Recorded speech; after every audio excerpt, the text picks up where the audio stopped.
Ümumiyyətlə Amerikan bronz hündüşka cinslərini saxlayanlar gözəl bilirlər. Saxlamayanlar üçündür bu video dostlar. Amerikan bronz hündüşkasının digər cinslərdən dad fərqi var. Dadının keyfiyyətində və yüksəkliyində mühüm yer tutur Amerikan bronz.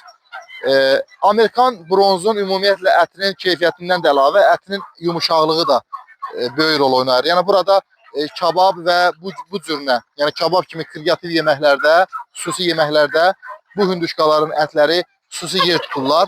Və eyni zamanda bu cinsin digər bir üstünlükləri də var ki, bu cinslər daha tez inkişaf edirlər. Yəni normalda misal üçün yerli hündüşkalar əgərlərim yəni yetkin yaşlarında, 10 aylarında dişilər 3, erkəklər 6 kilogram ət verirlərsə, Amerikan bronz hündüşkaları dişilər 6, erkəklər 12 kilograma qədər ət verə bilirlər. Bu da quşçuluq sektorunda əslində mühüm amillərdən biridir ki, belə deyək də təsərrüfatda belə deyək az məsrəf, çox gəlir götürmək deməkdir.